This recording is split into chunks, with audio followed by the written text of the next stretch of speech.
আসসালামু আলাইকুম। আমি মোহাম্মদ ফাহিম আশরাফ আসিফ। পড়াশোনা করছি ঢাকা বিশ্ববিদ্যালয়ের শান্তি ও সংঘর্ষ অধ্যয়ন বিভাগে। তো শুরুতেই বলি যে আর বেশি দিন সময় নেই। জানুয়ারির ২৫ তারিখে ঢাকা বিশ্ববিদ্যালয়ের বি ইউনিটের এক্সাম, যেখানে আমরা একই সাথে সায়েন্সের যারা আছি, যারা অলরেডি মেডিকেল অ্যাডমিশন দিয়ে ফেলবো তারাও এক্সাম দিতে বসবো।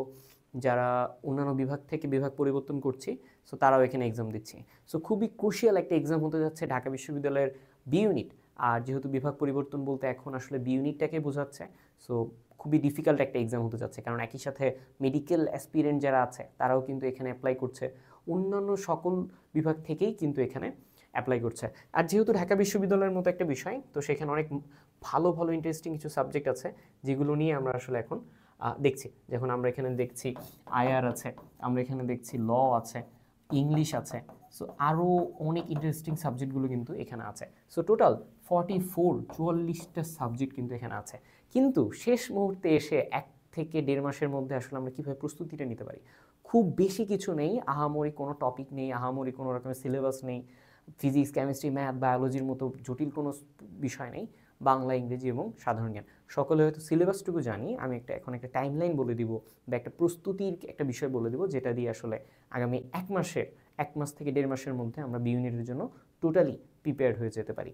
সো শুরুতে আমি যেটা বলবো সেটা হচ্ছে, আমি যদি একটা করি যে কি কি জিনিস আমাকে একটু দেখতে হবে, তো শুরুতে আমি বলি আমার বাংলা এবং আমার আছে ইংলিশ এবং সাথে আছে আমার জিকে।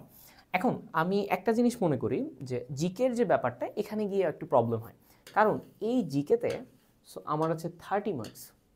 খুব ইন্টারেস্টিং একটা বিষয়। এবং এই ইংরেজিতে 15, বাংলাতে 15, আমরা সকলে নিশ্চয়ই বিষয়টা জানি। কিন্তু আমি বলবো যে স্বল্প সময়ে, শর্ট টাইমে কিভাবে আপনি এই জিনিসগুলো কভার করবেন। এখন জিকের যে 30 মার্কস, তার মধ্যে আমরা যারা মেডিকেলের প্রিপারেশন যারা নিয়েছেন তারা কিন্তু টোটালি এখানে ফাইন, কারণ বাংলার দেশ বিষয়াবলী যেটা আছে, বাংলাদেশ অ্যাফেয়ার্স নিয়ে, মুক্তিযুদ্ধ রিলেটেড যা আছে, ইন্টারন্যাশনাল অ্যাফেয়ার্স নিয়ে অলরেডি অনেকের জানা। সো বাংলাদেশ এবং ইন্টারন্যাশনাল অ্যাফেয়ার্স নিয়ে প্লেন জিকে মোটামুটি সকলেরই জানা। বাংলাদেশের আয়তন কত, উত্তরে কী, দক্ষিণে কী, ভৌগোলিক বিষয়গুলো মোটামুটি সকলে আমরা জানি। ইন্টারন্যাশনাল যে বিষয়গুলো, বিভিন্ন চুক্তি, জাতিসংঘ, সংস্থাভিত্তিক বিভিন্ন বিষয়, সেগুলো মোটামুটি আমরা জানি। কিন্তু এই 30 মার্কসের মধ্যে মাথা ব্যথার যে কারণ, সেটা হচ্ছে রিসেন্ট টপিকগুলো। যেহেতু রিসেন্ট টপিকগুলো, যেগুলো আমরা আপ টু ডেট অনেক সময় থাকা হয় না, সেগুলো এর জন্য আমরা কি করতে পারি, সাম্প্রতিক কিছু ক্যাপসুল পাওয়া যায়, সাম্প্রতিক কিছু কারেন্ট অ্যাফেয়ার্স পাওয়া যায় যেগুলো হাইলাইটেড। আর আমি বারবার বলি যে ঢাকা বিশ্ববিদ্যালয়ের টিচাররা কীভাবে সাম্প্রতিক কোশ্চেনগুলো করে থাকেন, তারা তারা হয়তো কফি খেতে খেতে পেপার পড়ছেন এবং সেখান থেকে হাইলাইটেড কোনো একটা টপিক কিন্তু এই সাম্প্রতিক সময়ের এই জিকেগুলোতে ইউজ করা হয়। সো খুবই অ্যাওয়ার থাকতে হবে যে কোশ্চেন মেকাররা কীভাবে চিন্তা করে। সো এইভাবে চিন্তা করলে আপনি কিন্তু এই সাম্প্রতিক রিলেটেড টপিকগুলো ইজিলি ধরতে পারবেন। এই ধরাটা যদি আপনি করতে পারেন জিকেতে, আমি আপনাকে বলবো জিকেতে আপনি ইজিলি 20+ মার্ক উঠাতে পারবেন। আর ঢাকা ইউনিভার্সিটির জিকে আইকিউ রিলেটেড কিছু জিকে দিবে, অর্থাৎ বেসিক কিছু জিকে দিবে। অর্থাৎ আপনি সারাদিন পড়ছেন কিন্তু আপনার লাভ হবে না। আমার আইকিউ বেশি ভালো, আমি চিন্তা ভাবনা করতে পারি ওইভাবে, আমার ছোট থেকে আমার এই জিনিসগুলো জানা আছে, আমি পারবো। এবং এই জিকের ক্ষেত্রে আমি বলবো 9-10-এর যে বইটা, সেটা আপনাকে একটু দেখতে হবে। 9-10-এর বইটা কেন দেখতে হবে? কারণ এখানে বাংলাদেশ ও বিশ্ব পরিচয় বইটা ইম্পর্টেন্ট। এখানে আরও কিছু কিছু বই যেগুলো হচ্ছে হয়তো যারা মানবিকে ছিল, সো তাদের কিছু বই আছে, সেগুলো অনেক সময় এখানে দেওয়া হয়। আমি জানি 9-10-এর বই থেকে অলরেডি 2 থেকে 3 মার্ক প্রতি বছর কমন আসে। সো এই 9-10-এর যে বিজিএস বইটা, বাংলাদেশ ও বিশ্ব পরিচয়, সো সেখান থেকে এখান থেকে কমন আসে। সো এই ছিল জিকের পার্ট। সো জিকের পার্ট রিলেটেড অনেক কিছু বলা হলো। সবথেকে ইন্টারেস্টিং যেটা, সাম্প্রতিকে যারা আটকে যাচ্ছেন, সো তাদের ক্ষেত্রে ক্যাপসুল রিলেটেড, অ্যাফেয়ার্স রিলেটেড, এগুলো জাস্ট দেখে ফেললেই হয়ে যাবে। আর এগুলো দেখতে আমার মনে হয় 5 থেকে 7 দিন এনাফ। আর পরীক্ষার আগ পর্যন্ত যদি দেখেন তাহলে তো 1 মাসে ইজিলি কভার করা যাবে। এখন চলে আসে ইংরেজির ক্ষেত্রে। ইংরেজির অনেকেই আমরা মোটামুটি প্রিপেয়ার্ড থাকি, যারা হয়তো ইংরেজির কিছু মুভি দেখি, যারা হয়তো আমরা টোফেলগুলো শেষ করে ফেলেছি। TOEFL very much important. আপনি টোফেলের এক্সাম্পলগুলো আপনি খেয়াল করবেন, দেখবেন যে সেগুলোই বসিয়ে দিয়েছে এক্সামের মধ্যে। সো টোফেল যদি আপনি দেখে থাকেন, আপনার জন্য খুবই সহজ। টোফেল বিষয়গুলো যদি আপনার শেষ হয়ে থাকে, আর যদি আপনি অন্যান্য ইউনিভার্সিটির অ্যাডমিশন প্রিপারেশন নিয়ে থাকেন, এ ইউনিট হোক, বি ইউনিট হোক, সি ইউনিট হোক, আপনার ইংরেজি মোটামুটি জানা। সো ইংরেজি নিয়ে আপনার আসলে মাথা ব্যথার কারণ নেই। তবে সবথেকে বেশি স্টুডেন্ট ফেল করবে ইংরেজিতে। ফেল, খুবই ওয়ার্ডটা একটু জটিল, বাট ফেল 92% ফেল করবে জাস্ট ইংরেজিতে। সো আপনি বলতে পারেন যে অনেকে বাদ পড়ে যাবে শুধুমাত্র ইংরেজির কারণে। কারণ অপশন অ্যানালাইসিস, আপনার মনে হবে অপশন এ রাইট, আপনার মনে হবে অপশন সিও রাইট, আপনার মনে হবে অপশন ডিও রাইট। খুবই কনফিউজিং একটা বিষয় অপশনে। ভোকাবুলারি টার্মগুলো আপনি কিন্তু ইংলিশ ফর টুডে বই বলেন, এই জায়গাগুলো থেকে আপনি দেখতে পারেন। আপনি 5 মার্ক পাবেন এমন জায়গা থেকে যেখানে প্যাসেজ রিলেটেড কম্প্রিহেনশন থাকবে, সেখান থেকে আপনি 5 মার্ক পেয়ে যেতে পারেন। সো অনেকভাবে প্রশ্ন আসবে, আপনাকে একটু চোখ কান খোলা রাখতে হবে। আপনি ইংরেজি যে অনেক পড়বেন, অনেক পারবেন এমন কিছুও না। আমার মনে হয় আপনি ওই 6 থেকে 10 পর্যন্ত যে ইংরেজিটা পড়েছেন সেখান থেকে অনেক কিছু দিবে। আর যেহেতু ঢাকা ইউনিভার্সিটির এক্সেপশনাল প্রশ্ন, আপনি সারা বছর পড়ে গেলেন, আপনি হয়তো 2-4টা ভুল করে ফেলতে পারেন, আমি শেষ 1 মাস পড়েছি, আমি পেরে যেতে পারি। সো একটু এক্সেপশনাল হয়ে কোশ্চেন অ্যানালাইসিস করে আপনাকে জিনিসগুলো দেখতে হবে। সো গ্রামাটিক্যাল আইটেমের জন্য আমি বলবো শেষ সময়ে এসে আপনি টোফেলটা দেখেন। শেষ সময়ে এসে আপনি টোফেলটা 15 দিনে শেষ করতে পারবেন। টোফেলের পরে আপনি চলে আসেন ইংলিশ ফর টুডে আপনি শেষ করে ফেলেন, ইজিলি হয়ে যাবে। 9-10-এর গ্রামাটিক্যাল বইগুলো আপনি দেখে ফেলেন এবং বেসিক যে এসএসসির বিষয়গুলো সেগুলো আপনি দেখে ফেলেন, ইজিলি আপনি কভার করতে পারবেন। সো 15তে আমি ধরে নিচ্ছি এখানে আপনি 10 কভার করে ফেলবেন। সো জিকেতে 20, এখানে 10, 30 মার্ক অলরেডি আপনার ডান। বাংলাতে চলে আসেন।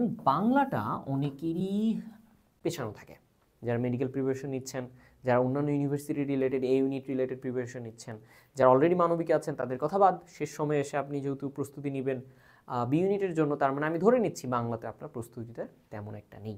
বাংলার জন্য আপনি কী করবেন? আপনি নিশ্চয়ই এইচএসসিতে একদম বসেছিলেন না, বাংলা রিলেটেড বাংলা প্রথম পত্র সেটা তো পড়েছেন। সো বাংলা প্রথম পত্র যদি আপনি পড়েছেন, আপনি যেহেতু হায়ার ম্যাথ, ফিজিক্স, কেমিস্ট্রি, আপনি যদি মার্কেটিং, ফাইন্যান্স এগুলো যেহেতু পড়ছেন, ও সি ইউনিটে তো আবার বাংলা আছেই। সো আমি সায়েন্সের যদি কথা বলি, বাংলাটা আপনার কাছে খুব বেশি কঠিন মনে হওয়ার কিছু না। অর্গানিক কেমিস্ট্রি নাই, ফিজিক্সের কোনো ভেলোসিটি রিলেটেড কোনো কিছু নাই, হায়ার ম্যাথ রিলেটেড কোনো কিছু নাই। সো বাংলাটা আপনি এইভাবে দেখে ফেলতে পারবেন।